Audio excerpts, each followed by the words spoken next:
I index में क्या हो रहा है, क्योंकि वहां पर काफी हलचल है और इससे शिपिंग कंपनीज जो है फोकस में आ जाती हैं। चलिए चलते हैं हमारे सहयोगी शरद के पास जानने के लिए कि क्या है इस इंडेक्स की महत्वता और इससे शिपिंग कंपनीज कैसे इम्पैक्ट होंगी और फिलहाल ट्रेंड क्या बता रहा है। शरद, ओवर टू यू। जी बिल्कुल। बाल्टिक जो है ड्राई इंडेक्स के बारे में बात करें तो अपने 22 मंथ्स के हाई लेवल्स पे आ गए हैं और देखा जाए तो बाल्टिक ड्राई इंडेक्स इस साल 3 गुना बढ़ चुका है और करंट लेवल्स 2112 पे है। एक इंडेक्स लेवल होता है, इस इकोनॉमिक एक्टिविटी जो होती है शिपिंग इंडस्ट्री में उसको ये जो है दर्शाता है, मेजर करता है। लेकिन अगर थोड़े और डिटेल्स में जाए तो मैं ये बताना चाहूँगा कि जो इकोनॉमिक इंडिकेटर है इसमें बहुत सारे शिपिंग के रॉ मटेरियल्स होते हैं, कोल, ग्रेन्स, ये सब को जोड़ के जो ये एक इंडिकेटर बनता है और ये बताता है कि किस तरह ग्लोबली जो है सप्लाई और ट्रेड देखने मिल रहा है। एटलीस्ट ड्राई बल्क कैपेसिटी में अगर वेट की बात करते हैं तो वो ऑयल का टैंकर होता है, तो उसके बारे में नहीं बात हो रही है।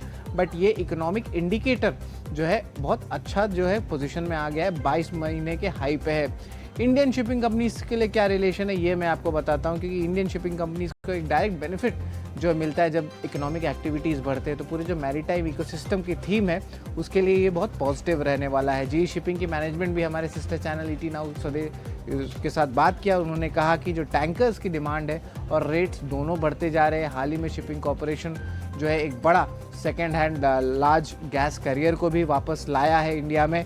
और 3 अहम ट्रिगर है जो भारतीय शिपिंग कंपनीज या मैरीटाइम इकोसिस्टम पे बहुत इंपॉर्टेंट होते हैं। सबसे पहला है कि बहुत सारे लेजिस्लेटिव चेंजेस जो है एक्ट्स पास किए गए हैं पिछले 4 से 5 महीने में, और ये बहुत इंपॉर्टेंट हो जाता है क्योंकि सेक्टर रीरेट हो जाएगा आगे जाते हुए। गवर्नमेंट पुश भी करे कि भारत एक मेजर ट्रेडिंग हब रहेगा और ओवरऑल जो ब्रेंट क्रूड है एक्सपेक्टेड है कि थोड़ा म्यूटेड रहने वाला, तो ये शिपिंग इंडस्ट्री के लिए अच्छा जो है ऑगर वेल करता है। लेकिन एक चीज़ याद रखिए, इस साल जो है मार्च के लो से जो है शिपिंग स्टॉक्स में जी शिपिंग 22% ऊपर है और शिपिंग कॉर्पोरेशन ऑफ इंडिया देखे तो उससे ज़्यादा ऑलमोस्ट 50% ऊपर है।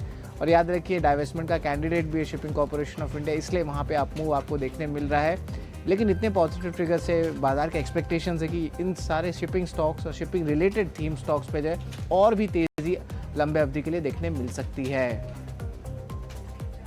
बहुत बहुत शुक्रिया शरद, ये पूरी डिटेल्स रखने के लिए हमारे सामने कि क्या कुछ इंडेक्स में मूव है और ये इंडेक्स से शिपिंग कंपनीज को किस तरीके से इम्पैक्ट होगा और क्यों ऐसा माना जा रहा है कि री रेटिंग कैंडिडेट्स हैं। बहुत बहुत शुक्रिया आपका। पर चलिए इसी के साथ